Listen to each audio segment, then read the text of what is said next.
और साथियों, उम्मीद है आप बहुत अच्छे होंगे, बढ़िया होंगे, मस्त होंगे, अच्छी पढ़ाई कर रहे होंगे।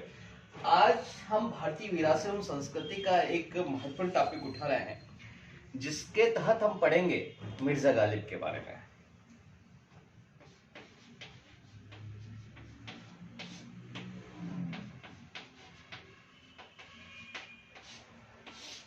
मिर्जा गालिब, क्योंकि आज जो तारीख है वो कौन सी है?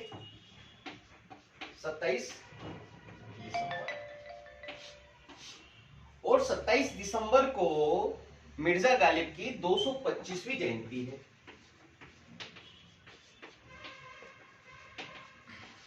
कौन सी जयंती है? 225।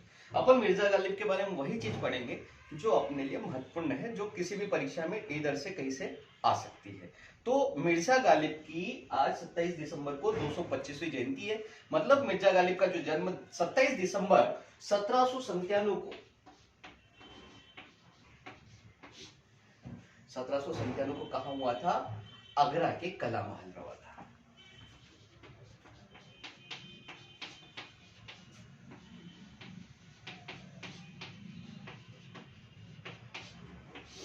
कला महल में क्यों? क्योंकि जो मिर्जा गालिब थे वो एक सैनिक पृष्ठभूमि से आते थे। कहां से आते थे?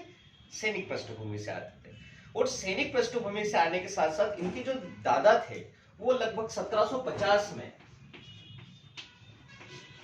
इनके दादा है ना 1750 में कहां से आए थे? एक तुर्क परिवार से, समरकंद से आए थे, है ना। जब अहमद शाह का शासन था उस समय इनके दादा कहां पर आए थे भाई? भारत आए थे। ठीक है।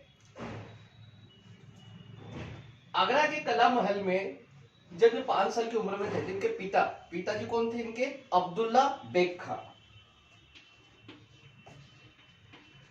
अब्दुल्ला बेग खान साहब इनके पिता थे। और इनकी माता का नाम क्या था? इज्जत उत निसा बेगम। इज्जत उत निसा, इनके इन्होंने जन्म लिया था। तो 1950 में मिर्जा गालिब के दादा, जो कि समरकंद से आए थे, और जिनका नाम क्या था उनके दादा का नाम? कोबान बेग खान साहब। कोबान बेग खान साहब 1750 में अहमद शाह के शासनकाल में भारत आए थे। और 27 दिसंबर 1797 को मिर्जा गालिब जी का जन्म आगरा के कला महल में हुआ था। ठीक है, इतना क्लियर है। अब हम इनके आगे के जीवन की बात करें तो जैसे कि हमने बताया कि 5 साल की उम्र में इनके चाचा और पापा शांत हो चुके थे। इनके चाचा, इनका जो जीवन था पूरा, इनकी चाचा की जो पेंशन थी उसके ऊपर डिपेंड था। और पूरा जीवन आगरा, दिल्ली और कलकत्ता के आसपास इनका निकला। 1797 के 13 साल बाद, मतलब 1810 में, 1810 में क्या हुआ? इनका निकाह हुआ। किसके साथ हुआ? 13 वर्षीय की आयु में नवाब इलाही बख्श की बेटी उमराव बेगम से। किसके साथ निकाह हुआ? उमराव बेगम से। 13 साल की उम्र में 1810 में नवाब जो इलाही बख्श थे उनकी बेटी के साथ में इनका निकाह हुआ। और उसके बाद में ये कहां चले आए? ये दिल्ली चले आए और वहीं पे ये घर जमाईपुर पे रहने लगे। क्योंकि इन्होंने जो लिखा है पूरा का पूरा, इनकी जो विधा थी, या बोले कि किस चीज में लिखे, तो सबसे महत्वपूर्ण जो भाषा थी उर्दू व फारसी। उर्दू और फारसी के नायाब शायर थे ये, और उस समय के बहुत महान शायर माने जाते हैं। मीर तकी मीर के साथ में, और जो जोग साहब थे उनके समय के थे। मीर तकी मीर इनके वरिष्ठ थे, सीनियर थे, इनके अगले शासन के थे। उनके बाद में ये उर्दू जुबान के बहुत बड़े शायर माने जाते हैं। और भारतीय कला के साथ में जिस तरह से इन्होंने फारसी को जोड़ा वो बड़ा नायाब था। क्योंकि जो अल्फाजों को सही अंदाज देना, ये हमारे मिर्जा गालिब साहब जानते थे। बात करें कि गालिब साहब ने क्या क्या लिखा, उसकी हम चर्चा करें तो गजल, कसीदा, है ना, रुबाई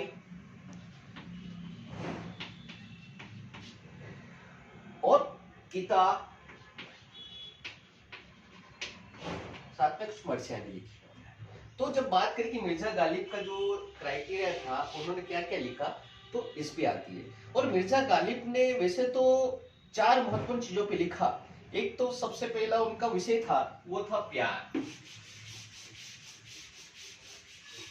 प्यार पे बहुत लिखा उन्होंने, ठीक है।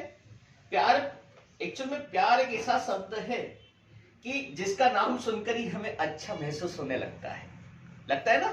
और इस शब्द में ऐसी पॉजिटिव एनर्जी है कि जो हमें मानसिक और आंतरिक खुशी प्रदान करती है। प्रेम एक रसायन है, कोई यंत्र नहीं है, क्योंकि इसमें क्या होता है, दृष्टा और दृष्टि का विलयन होता है। जब दृष्टा दृष्टि मतलब जब एक व्यक्ति किसी सौंदर्य को देखता है, वैसे सौंदर्य और प्यार एक दूसरे के आगे पीछे आते हैं। सौंदर्य पर नजर जब दृष्टा की पड़ती है तो वो प्रभावित होता है, और वो सौंदर्य ही कारण होता है जिसमें प्रेम समाहित होता है और प्यार की उत्पत्ति होती है। ऐसा कई प्यार के जो फिलोसोफर होते हैं वो बताते हैं। तो उन्होंने प्यार, विरह, दर्शन,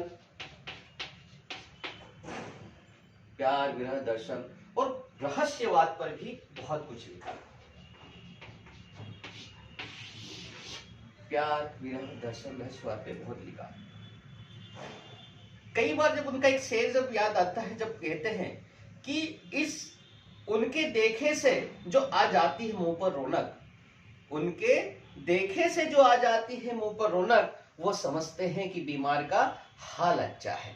तो मिर्जा गालिब के हर एक लफ्ज, अल्फाज एकदम जीवंत लगते हैं। सारी चीजें हमें दिखती है कि क्या बोलना चाहते हैं। वो हर चीज को शायरी में कहते हैं कि हजारों ख्वाहिश ऐसी कि हर ख्वाहिश पे दम निकले, हजारों ख्वाहिश ऐसी कि हर ख्वाहिश पे दम निकले, बहुत निकले मेरे अरमा लेकिन फिर भी कम निकले। ख्वाहिश पे भी वो उन्होंने। फिर क्या हुआ, अभी हम मिर्जा गालिब का इसलिए भी पढ़ रहे हैं कि जो बयात गालिब एक चीज है जो कलकत्ता में इनका जो सारा जो जीवन था वो कलकत्ता में निकला। कलकत्ता में एक बयात गालिब, बयात गालिब कलकत्ता यात्रा के लगभग 190 साल बाद जब गालिब साहब कलकत्ता आए थे 20 फरवरी 1828 को,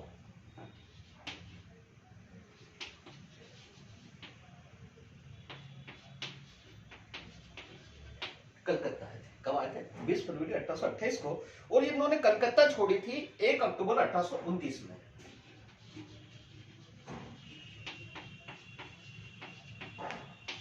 इतने समय तक इनका कलकत्ता से जुड़ा हुआ। तब ये कलकत्ता में कई जगह जैसे गवर्नमेंट हाउस थे, गवर्नर हाउस था, नेशनल लाइब्रेरी थी, है, और राइटर्स बिल्डिंग थी, वहां पर इन्होंने यात्रा की। तो उसके उपलक्ष्य में अब कलकत्ता में 21 फरवरी 2020 से 21 फरवरी 2020 से बयात गालिब, रिमेम्बरिंग ऑफ गालिब, क्या है? रिमेम्बरिंग ऑफ गालिब,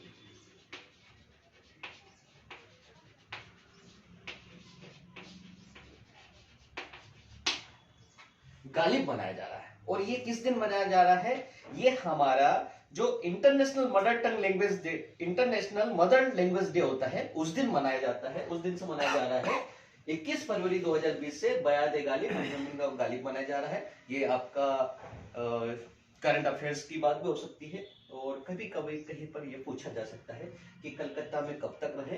तो 20 फरवरी 1828 से 1 अक्टूबर 1827 तक कलकत्ता में रहे। किस लिए गए थे? वो पेंशन को फिर से लेने के लिए वो बार बार वहां पे जाते थे। उस समय वो उसका फ्रेजर का नाम आता है ना, फ्रेजर उस समय बहुत कड़क एक अंग्रेजी हुकूमत का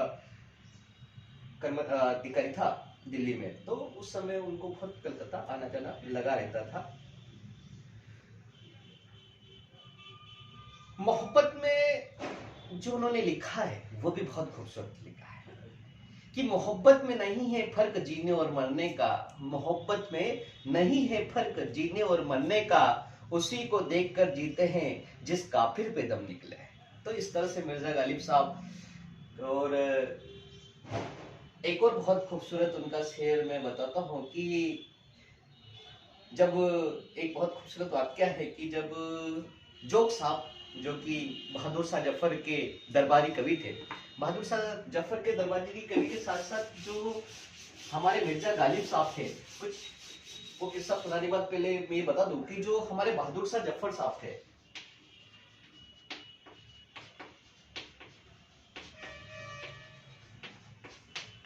द्वितीय, ये मुगल शासनकाल के अंतिम शासक थे और इन्हीं के समय दरबारी कवि थे जोग साहब। तो जोग साहब जब निकल रहे थे तो इन्होंने कुछ बोल दिया, उनकी कुछ खिल्ली उड़ा दी। तो जफर साहब ने इनको तलब किया, बुलाया, क्या बोला आपने? तो वहां पे ऐसी शायरी की उन्होंने, ऐसा शेर पढ़ा उसी समय, रगों में दौड़ते फिरने के हम नहीं कायल, रगों में दौड़ते फिरने के हम नहीं कायल, जब आंखी से ना टपके तो फिर लहू क्या है। तो इस तरह से जो बहादुर शाह जफर थे, तो उन्होंने इनको दो उपाधि दी थी। एक उपाधि थी, कौन सी उपाधि दी थी? दबिर उल मुल्क की। कौन सी उपाधि दी थी? दबिर उल मुल्क। ये प्रश्न आया था कि दबिर उल मुल्क की उपाधि किसने दी थी गालिब को? तो बहादुर शाह जफर ने दी थी। एक और उपाधि दी थी नज्म उद दौला, नज्म उद।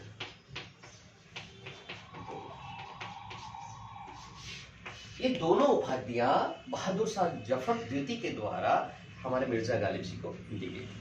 बाद में इन्हें मिर्जा नौसा भी कहते थे, इनके जो साथी थे वो इन्हें मिर्जा नौसा भी कह के पुकारते थे। और ऐसा करते करते एक दिन उर्दू की अखबार में खबर आई 17 फरवरी को, जो समय था 15 फरवरी 1869,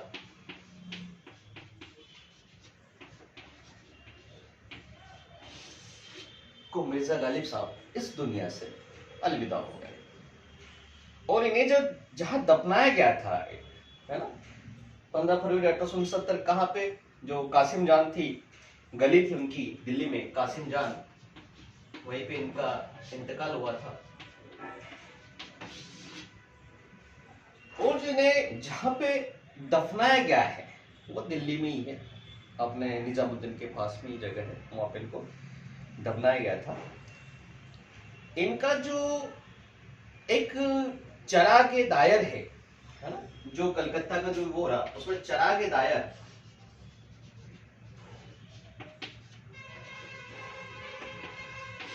वो फेमस कृति है इनकी, उसके बारे में भी अपना जो रिमेम्बरिंग ऑफ मिर्जा गालिब था उसमें बताया जाएगा। साथ साथ इनको जो जहां दफनाया गया था उसे मीनारे गालिब कहते हैं। तो ये पूरा जो वृत्तांत था कि हुई मुद्दत की गालिब मर गया पर याद आता है, हुई मुद्दत की गालिब मर गया पर याद आता है, वो हर बात पर कहना कि यूं होता तो क्या होता। इस तरह से हम गालिब साहब के रिमेम्बरिंग जो 225वीं जयंती है उस पे याद करते हैं। और हर बात पर कहते हो कि तू क्या है, हर बात पर कहते हो कि तू क्या है, तुम ही कहो कि अंदाजे गुफ्तगू क्या है। Okay, thank you so much.